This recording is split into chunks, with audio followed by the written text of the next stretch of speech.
Thank you for clicking on the video. Before we get into it, make sure that you subscribe to the channel to get more of these stories, and make sure that you like and comment if you enjoyed it at all. And now, to get to the story, welcome to The Final Page.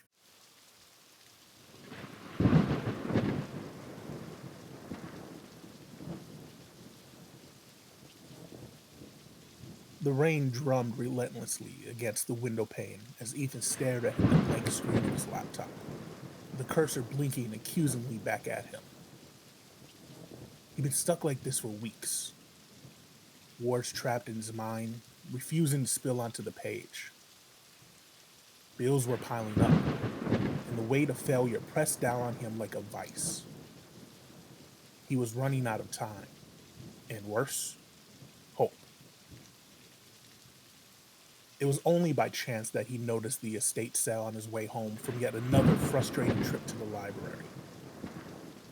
He hadn't intended to stop, but something about the old, sprawling mansion at the end of the road caught his eye. It loomed in the fog like a ghost from a bygone era, crumbling, but somehow grand. Drawn in by a need he couldn't quite name, he parked his car and made his way up to the cracked stone path. Inside, the house was filled with the scent of dust and mildew, the remnants of a life long past. Rooms were cluttered with furniture draped in white sheets, and shelves sagged under the weight of old books and trinkets. He wandered aimlessly, fingers brushing over faded spines and tarnished silver, until he found himself in a small study at the back of the house. And there it was, sitting on an ancient oak desk, a typewriter. And not just any typewriter, but a beautiful, battered Remington, its keys gleaming like teeth in the dim light. Something about it called to him, a strange, almost magnetic pull. He approached, his fingers itching to touch the keys, to feel the weight of the machine under his hands. "Belonged to the last owner," startling Ethan out of his trance. "Man was a writer, never finished his last book though. Died before he could." Ethan nodded absently, already picturing the typewriter in his small apartment. A piece of history that might, just might, spark something in him. It was cheap, a bargain really. He paid for it on the spot. Back home, he set the typewriter on his desk, pushing his laptop aside. He fed a blank sheet of paper into the machine, feeling a thrill as he heard the satisfying click and clack of the keys. The words flowed out of him, strange and dark and unfamiliar. A story of a man lost in the woods, hunted by a shadow that twisted and writhed between the trees. He wrote for hours, long into the night, until his fingers ached and his vision blurred. Finally, he stopped, staring at the page in front of him, at the final line. The shadow moved closer, its form coiling like smoke around the man. And then there was silence. Exhausted but exhilarated, he fell into bed, his mind still buzzing. He slept fitfully, his dreams tangled and strange, filled with dark forest and whispering shadows. When he woke the next morning, the unease from his dream clung to him like a shroud. It wasn't until later that day that he saw the news. A hiker had gone missing in the woods on the outskirts of town. The details were chillingly similar to the story he'd written the night before. Ethan's stomach twisted with a sick sense of dread.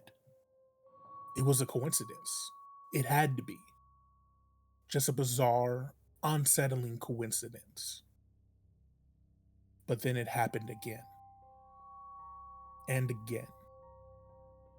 Each time he sat at the typewriter, the words poured out of him, vivid and brutal. Tales of horror and death. A woman drowning in her bathtub, her eyes wide and staring. A man trapped in his car as flames licked the windows, his screams echoing through the night.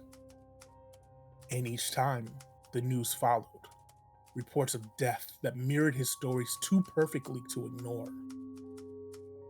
Panic gripped him as he tried to stop, to walk away from the typewriter. But it was as if the machine had a hold on him, a dark compulsion that pulled him back again and again. The words wouldn't leave him alone, whispering in his mind, begging to be set free. It was late one night, as he sat hunched over the typewriter, his hands trembling above the keys, that he felt it. A presence, cold and vicious, pressing in around him. The room seemed to darken, shadows gathering in the corners, stretching across the floor like greedy fingers. He looked down at the keys, his heart pounding in his chest. And then he saw it. A name, faint but unmistakable, etched into the metal just below the spacebar. Arthur Warren, the previous owner. The deranged author who died before finishing his last manuscript. A chill ran down Ethan's spine as the pieces fell into place. The typewriter was cursed, possessed by the spirit of its former owner. Warren had been notorious for his twisted tales, his mind slipping further into madness with each page he wrote. And now, somehow, he was using Ethan to finish what he started. The final manuscript. The story that was never completed.